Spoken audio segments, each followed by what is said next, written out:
எனக்கு ரொம்ப ஹாப்பியாக இருக்குது இந்த லட்சிய மகுடம் அவார்ட். நான் முன்னாடி சொன்ன மாதிரி this is my first award. நிறைய இடத்துக்கு சீஃப் கெஸ்ட்டாக போயிருக்கேன், பட் அவார்டுன்றது இதுதான் என்னோட ஃபர்ஸ்ட் அவார்ட். ஒரு விமனை சூஸ் பண்ணி அவங்கள ஹானர் பண்ணுற விதமாக இதை பண்ணுறதுனால இது ரொம்பவே பாராட்டக்குரிய ஒரு விஷயம். அண்ட் ரொம்ப ஹாப்பியாக இருக்குது இந்த அவார்டு வாங்குறதுக்கு. Thanks to the team. அதே மாதிரி இப்போ நிறைய பெண்கள் பல துறைகளில் சாதிச்சுட்டு வராங்க. ஸோ சக்ஸஸை பண்ணுறதுக்கு எந்த அளவுக்கு கன்சிஸ்டன்சி முக்கியம்னு நினைக்கிறீங்க? சக்ஸஸ், அதாவது சக்ஸஸ் அப்படின்றது நம்மளுக்கு உடனே கிடச்சிடாது. அதுக்காக நம்ம நிறைய ஓடணும், உழைக்கணும். ஒரே இடத்துல இருந்துக்கிட்டு எனக்கு கால் சுடுதுன்னா அங்கேயே தான் நிற்கணும். ஸோ இதையை தாண்டி நீங்கள் எவ்வளோ முன்னேற முடியுமோ ஓடிக்கிட்டே இருங்க. சக்ஸஸ் உங்களை தேடி தானாக வரும்.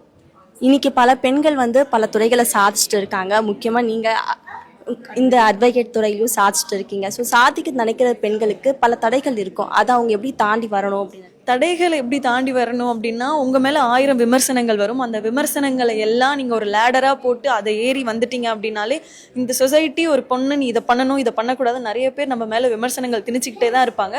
அதெல்லாம் நீங்கள் கண்டுக்காமல் உங்களால் முடியும்னு நீங்கள் முன்னாடி வந்துக்கிட்டே இருங்க.